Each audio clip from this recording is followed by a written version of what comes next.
Hello friends and welcome back to another video. In today's video we are going to be trying out some new Windsor and Newton designer gouache that I bought, and we are going to be painting the left little scene here that I've had painted drawn in my sketchbook for a very long time. These are the little practices I've done with Windsor and Newton gouache. Otherwise, that's all. Just those three little paintings, and otherwise, this is my first bigger painting with these paints.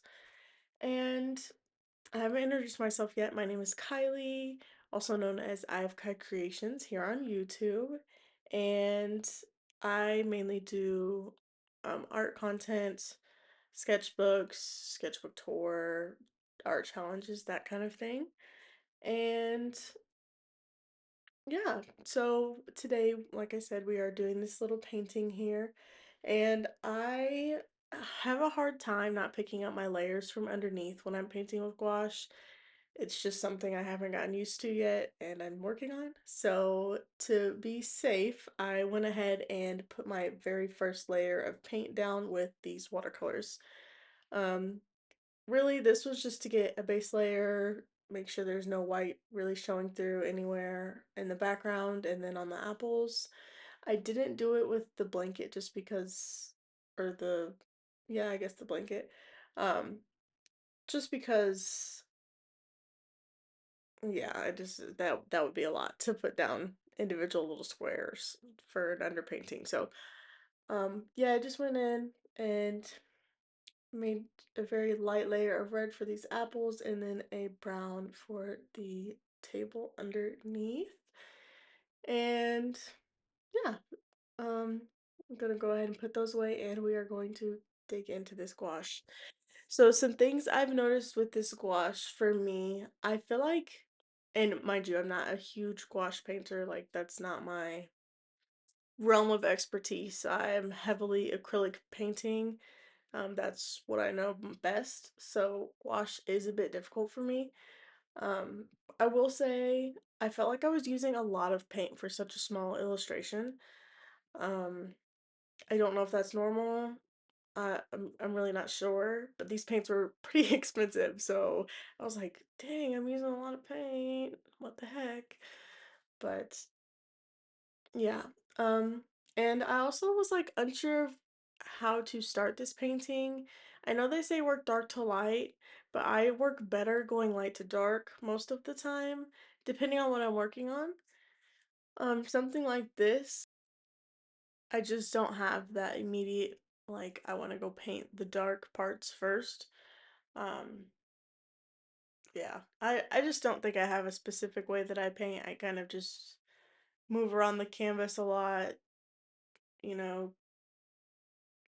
yeah, I don't, like I said, I don't paint a specific way. I just kind of do what I'm feeling in the moment. So, trying to focus on painting one specific way, especially putting the darks first, which is something that even though I don't have a process, I usually would do towards the end. Um, it's just something to get used to. I'm still on that learning curve. I know they say that if you paint with either acrylics or watercolor, there is quite a learning curve to get used to gouache. Um, and I would agree. I agree with that. I paint with acrylic mainly just because it's kind of the cheapest and I already have tons of it. But I am branching out and I'm trying other mediums like gouache, like good gouache. Watercolor, I'm doing that more, and I'm most excited for my water mixable oil paints from Windsor Newton as well. And I've only tried them out once so far, and I love them. I made one of my favorite paintings I've ever done. Small paintings. I just loved it. I did it in like an hour, maybe an hour and a half. I'll have to pop a picture up on the screen here because it just I'm so shocked and surprised at how quickly I was able to paint something so like realistic, and also like I got the color. I'm just really proud of myself, and I think that I'm really going to like these oil paints. But back to the actual paints we're using for this video. Like I said, these are Windsor and Newton designer gouache, and I used every color except for the green that's included in this pack. I actually really wish it didn't have green in it, just because I find that green's a really easy color to mix. So I wish maybe it would have been like, I don't know, a brown or something. I don't know. I just, I really found that green was a weird choice to put in there because, like I said, it's such an easy color to mix that it seems weird. But I didn't want to buy these individually either because it was actually cheaper at the time that I purchased this set to buy it as a set than as individual tubes. So I just went ahead and went with it. But definitely unsure about that green. But that's okay. We are now painting the background, and this is where I felt like I was using so much paint.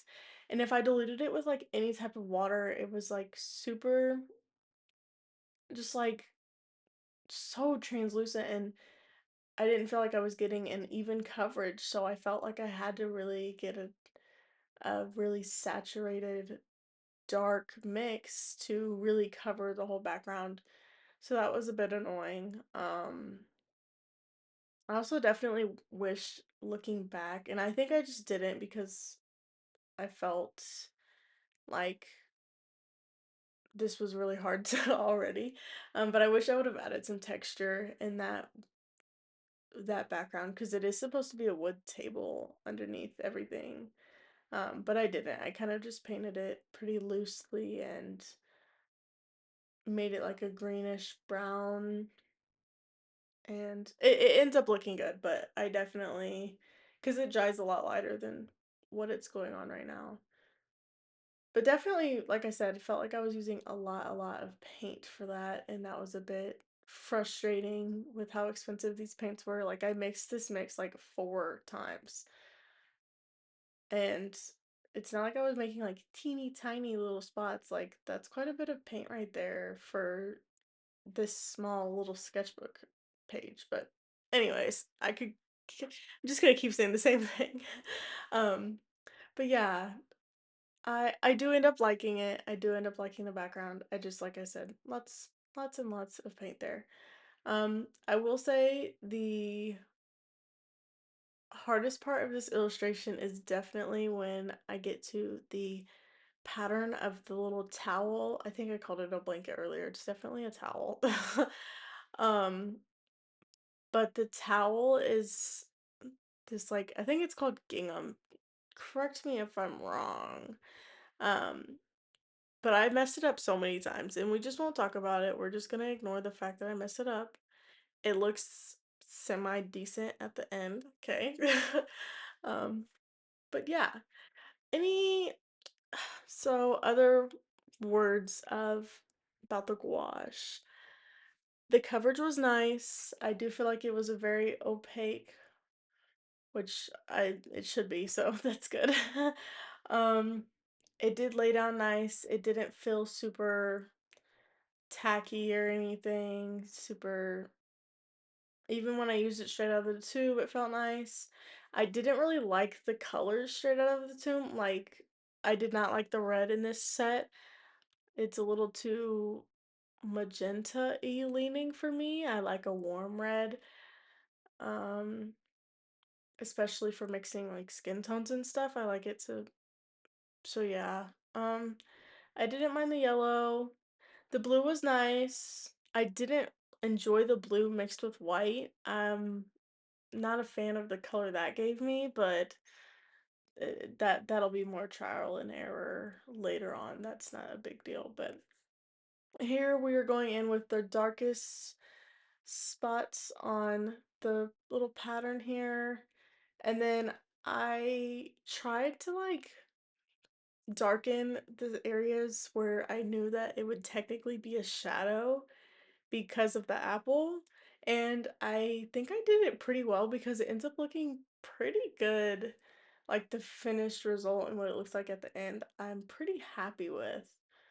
Um, this here is the blue that I don't like. I don't know, something about it. It's too blue. It's like literally sky blue. Um, and that could be user error too. I probably could have made a better mix, but I was just trying to. This was meant to be a quick painting, which is why I'm not super detailed and I'm not going crazy on like the apples and stuff. And I'm trying to move through the towel quickly because this was supposed to be just like a practice with the paints. Not like a full-fledged finished piece or anything. I do I do think it ends up looking really nice. Um, I do end up feeling like I didn't add enough texture at the end, so I go back in with my Prismacolors and kind of add a little bit more texture to the apples specifically, and I end up feeling like there's not enough shadow on the side of the apples that's meant to be in shadow, so I do add a little bit more shadowy areas on the apples as well, just to kind of bring the whole piece together. And I'm not I don't mind mixed media, but I do enjoy just painting to paint and not having to go get my other supplies out. But I know a lot of people use their colored pencils on top of their gouache, so I know I'm not the only one, so I'm not too upset about it. But yeah, we're getting really close to the end here. Yep, I'm bringing my colored pencils, and I don't know. I'm just really proud of myself, guys, and I'm very happy that I bought wash this gouache set. I will use it along with my other set until my other set is completely out. I did use just the Windsor and Newton for this video specifically, just because that's what the video is for. But overall, guys, definitely recommend the gouache. If you are good with gouache, like if you have like a Hemi set or whatever and you want to try different, like a nicer light fast set, definitely recommend Windsor Newton. I really enjoyed the process. I do think that comparing these paints to my really cheap Arteza palette, definitely a game changer there. I think that the colors are really vibrant comparatively, and I didn't struggle as much to get the thicker mixes. I do think that a big problem with my Arteza palette though is that they've they're so dry, like so dried out that it's really hard to get them workable again without making it super watery. Um so specifically because of that, I do not plan on putting my gouache in like a gouache little container like everyone does. I'm just going to use them out of the tubes, and I just won't clean my palette. If there's paint left, I'll leave it on there and I'll use that the next time. Um, but yeah, definitely recommend the gouache if you are into gouache and you know what you're doing. If you are still learning, I would maybe try a cheaper gouache first to see if you even like gouache, because it's not for everyone. Even though most people really like gouache, it's not everything. Every medium is for everyone. So if you don't know if you like it, definitely try out a cheaper one. And if you like it, then move up to something like Windsor Noon or Holbein. I know a lot of people like Holbein brand. Um, but yeah, thank you guys so much for watching. I hope I didn't ramble too much in this video, and I will see you guys next time. Bye, friends.